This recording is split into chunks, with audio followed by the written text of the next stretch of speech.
Hello दोस्तों, आज हम क्लास 12 के केमिस्ट्री में पॉलीमर चैप्टर का पूरा ऑब्जेक्टिव करने वाले हैं। इतना ऑब्जेक्टिव कर लेने से इस चैप्टर का आपका आराम से रिवीजन हो जाएगा। तो स्टार्ट करते हैं। निम्नलिखित में से कौन योगशील बहुलक है? तो यहाँ पे हो जाएगा उच्च घनत्व वाले पॉलीथीन यानी high density polythene HDP। F2C या इक्वल टू CF2 यह किसका एकलक है? तो ये एकलक हो जाता है टेफ्लॉन का, यानी कि टेफ्लॉन का मोनोमर है। इसी यूनिट से जुड़ते जाके टेफ्लॉन बना है। टेफ्लॉन किसका बहुलक है, यानी टेफ्लॉन किसका पॉलीमर है? तो यह टेट्राफ्लोरोइथाइलीन का पॉलीमर है। निम्नलिखित में से कौन सा प्राकृतिक बहुलक है, यानी ऐसा पॉलीमर जो कि प्रकृति से हमें प्राप्त होता है? तो यह है प्रोटीन। बाकी जो आप देखते हैं नाइलॉन 6 स्टेराइलिन, ब्यूना एस्मुनाइन, ये सब बनाए गए हैं, इंसानों के द्वारा बनाए गए हैं, आर्टिफिशियल है। बेकेलाइट फिनॉल में किसके साथ अभिक्रिया द्वारा प्राप्त करना होता है? बेकेलाइट फिनॉल से किसके साथ अभिक्रिया द्वारा प्राप्त होता है, यानी फिनॉल में किसके साथ अभिक्रिया कराएंगे तब जाके हमें बेकेलाइट प्राप्त होगा? तो ये होता है फॉर्मल्डिहाइड। क्रोप्लैक्टम किसका मोनोमर है? तो कॉप्रोलैक्टम होता है। कॉप्रोलैक्टम किसका पॉलीमर है? तो ये नायलॉन 6 का पॉलीमर है।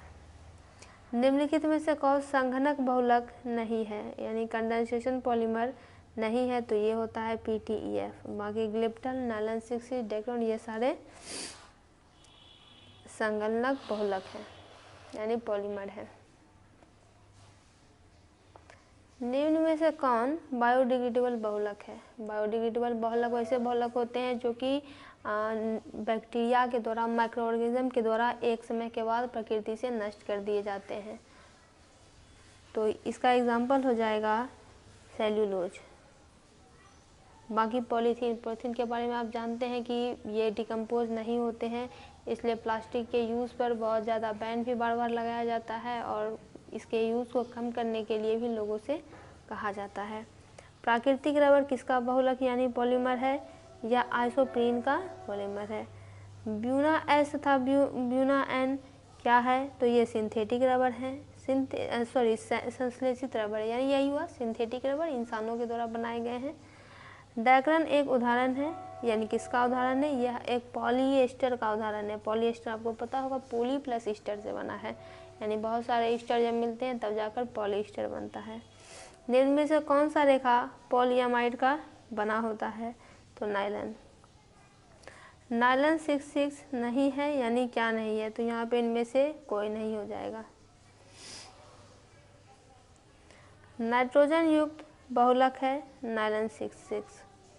निम्नलिखित में से कौन पूर्णतः फ्लोरिनेटेड बहुलक है? तो टेफ्लॉन। डैक्रन एक बहुलक है, यानी डैक्रन किसका पॉलीमर है? यह पॉलीमर होता है ग्लाइकोल तथा टेरिपेथिलिक अम्ल का, टेरिपेथिलिक एसिड का। पॉलीथीन एक एकलक है, यानी polythene is a monomer of ethene का।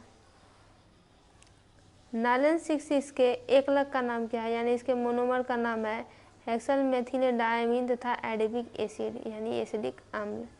नायलॉन 2 तथा नायलॉन 6 क्या है? पॉलीएमाइड। निम्नलिखित में से कौन श्रृंखला वृद्धि बहुलक है? तो पॉलीस्टाइरीन।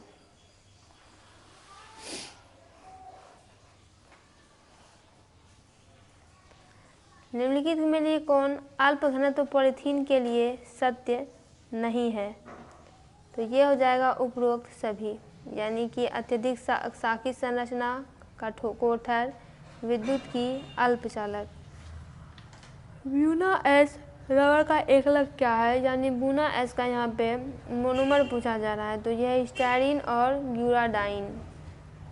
ब्यूना एन बहुलक है, यानी ब्यूना एन किसका पॉलीमर है? ये पॉलीमर है ब्यूटाडाइन और एक्राइलोनाइट्रीन का।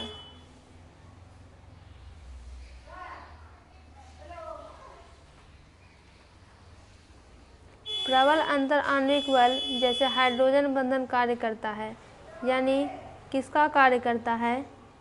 तो रेसे का। जैव निम्नीकरण बहुलक जो ग्लाइसिन तथा एमिनोक्रेप्टाइक अम्ल से प्राप्त होता है। Nylon 2, nylon 6। नायलॉन 6 इसका निर्माण किसके संघनन से होता है, यानी किसके रिएक्शन से होता है, तो एडिपिक अम्ल व हेक्समेथिल डायमीन।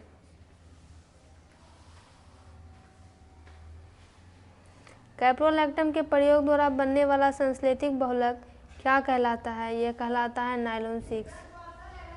निम्न में से नॉनस्टिक खाना बनाने वाले बर्तनों में क्या प्रयुक्त होता है, तो उसमें पॉलीटेट्राफ्लोइथाइलीन का प्रयोग होता है। नायलॉन 6 क्या है, यह एक पॉलीएमाइड है। निम्न में से कौन संघनन बहुलक है, तो यह डैक्रोन है। टेफ्लॉन, स्टाइरीन व नियोप्रीन ये तीनों क्या है, ये समबहुलक है। निम्न में से जैव निम्नीकरण बहुलक है, यानी जो कि बायोडिग्रेडेबल है, माइक्रो ऑर्गेनिजम्स के एक्शन के द्वारा ये एक बार नष्ट हो जाएंगे, तो PHBP। कैप्रोलैक्टम का संघनन प्रतिफल कितना है, क्या है, तो नायलॉन 6। ग्रेप्टाइल बहुलक प्राप्त होता है ग्लाइकोल के निम्न के साथ अभिक्रिया से, यानी ग्लाइकोल का किसके साथ रिएक्शन कराएंगे तो ग्रेप्टाइल हमको मिलेगा, तो पैथिलिक अम्ल। किस बहुलक का उपयोग औषधों के नियंत्रित के मोचन में होता है, यह है PHBP।